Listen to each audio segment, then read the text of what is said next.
Hey, church. Pastor Austin here for Wednesday morning coffee with the pastor. I am coming to you today without Pastor Justin for the first time. He was picking up his kiddos out at Disciples Crossing in Athens, Texas. They are finishing up their short week of Genesis camp. And so you're with me today. And we want to make sure that you know that you are invited this weekend to celebrate the 4th of July with us here at First Christian Church.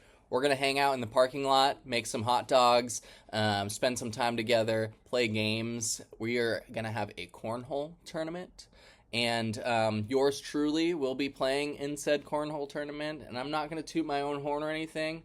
I'll leave it to this video for y'all to decide what kind of competition you're up against. But I'll be showing up. Anyways, we really want y'all to know that that's going to be a good time together, and we hope that you can show up, have fun with us. The evening starts at 6 p.m., I think. Tournament starts at 7, and we'll just hang out here till it gets dark, and there's going to be fireworks over the lake. It's a tiny fireworks show from our parking lot, but I can promise you that the people are good and that the time will be well spent. So if you want to join us, come join us this Saturday, 6 p.m. here at FCC. I wanted to talk a little bit about fun. About games. Like I said, we're having a cornhole tournament, and when I think about summertime, I think about all the camps that I go to and all of the games that I play all summer long. And I don't know that we talk about games a whole lot in church, especially as adults. Maybe we feel sometimes like we've moved on and, now is the time to get serious about our conversations. But I really do believe that games help us to think differently about life and engage each other on another kind of level. Like I said, we're going to play cornhole, but some of my favorite games growing up were always the ones where I could run around and act crazy, right? Playing tag outside the church, kickball, going and playing some ultimate frisbee with friends. That was always a great pastime. And, sometimes games, some of us can get a little bit competitive. And I'm not going to call out Pastor Justin or anything, but he definitely isn't one of the most competitive people I've ever met. Definitely not. So games can help us, work on even our own competitive spirit when we can play games with people that we know love us, people that we know that we love, and people that can hold us in grace and that we can hold in grace. Then maybe we can even pay attention to that own competitive spirit in ourselves. I really, truly believe that we are embodied humans, that the God of the cosmos sent his son to be like us and with us and to show us that this experience, this human experience matters. And part of this human experience is joy and laughter and games and being silly sometimes and sometimes even being a little competitive.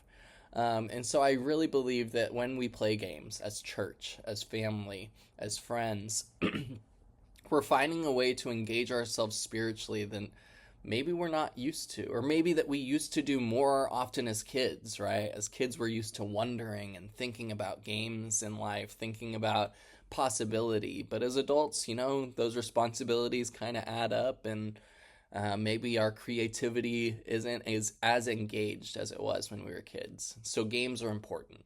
And I hope that as we come together as church, whether it's this weekend and you're joining us or later on this summer or year, I hope that we can find times where we can sit down together and laugh and play games, dominoes, cards, whatever it is. I think it's good for us to be together in that kind of way. I want to leave y'all with a scripture that comes from the book of Ecclesiastes. I'm going to pull it up here. If you'll hang with me a moment, Ecclesiastes chapter 3, and it is verse 12. It says this: I have concluded that there is nothing better for people than to be happy and to enjoy themselves as long as they live, and also that everyone should eat and drink and find enjoyment in his toil, for all of these things are a gift from God. However busy you are, whatever work looks like, I hope that you can find moments of joy and laughter, and I hope that you can feel encouraged today to make a game of life sometimes. It's okay to let go and have some fun too. That's my word for you today. It is good to be with you, church. I hope that you have a great rest of your week, and I hope maybe to see you on Saturday here at FCC. Talk to you later.